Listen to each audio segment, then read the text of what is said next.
We're back, exercise bay. From the plank position, that basically perfect plumb line that you were just watching, I had her turn right around into a bridge.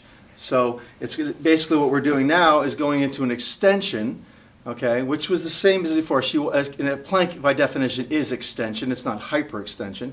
But I'm having her do the opposing muscle groups, reset the facet joints, and put that curvature back in her spine in the strong position that we're never in, because we're always forward flexed in life.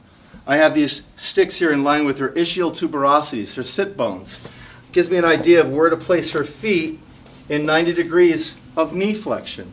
A perfect L. Her base of support, arms, head, shoulder blades. Lift your hips for me. Hold the position. What am I looking for? I'm looking for a plank from her armpit to her knee. I want a straight line. Okay? The goal in a bridge, no matter what I have her do in this position, we do a lot of different movements and weightlifting in this position, different tricep and chest exercises, etc.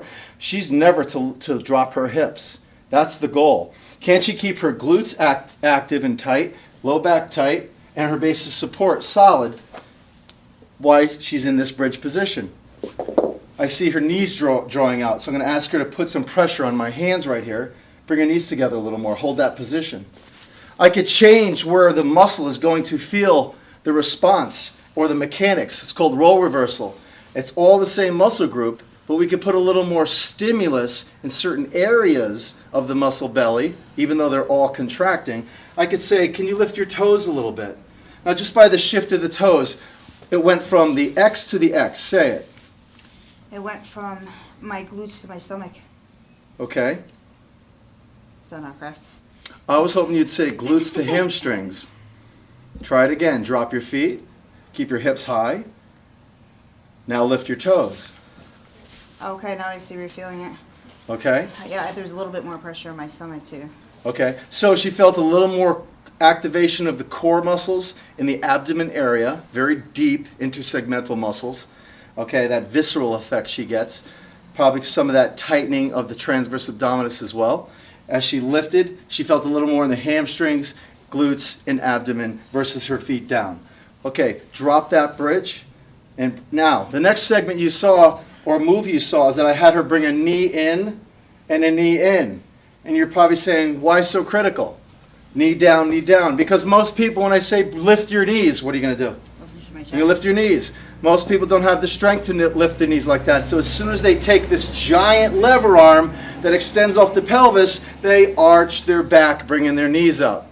Great exercise, great workout program. How'd you get hurt? Pulling my knees into my chest. It happens all the time. So I go one at a time, in. It's just a safety precaution. I would never have anybody stand on a bozu. Just my opinion.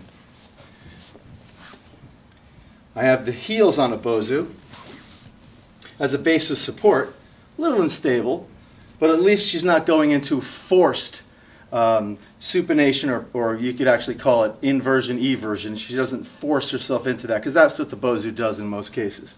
I want you to come on up with your hips into that bridge position. Hold that position there. Feet are straight. I'm looking at the distance between the heels and the distance between the knees, making sure they're the same. I'm not too worried about over here. You're probably looking at the cervical posture. There's no pressure on her head right now. We've been through this time and time again. There's no force on her head, even though you see her chin in flexion. She's fine.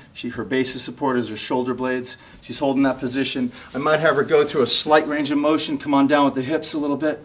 Come on down, come on down. Press back up. Hold the position. Do you feel this more in the hamstrings? Yes. Okay. Do a couple more for me. And come on up and hold. Okay, let's get ready for the next transition, our next series of exercises, and how and why we look for certain deviations. And that gives me the flag to do the proper verbal and tactile cue. Kendall, Dave Parise, exercisebay.com. We'll be right back.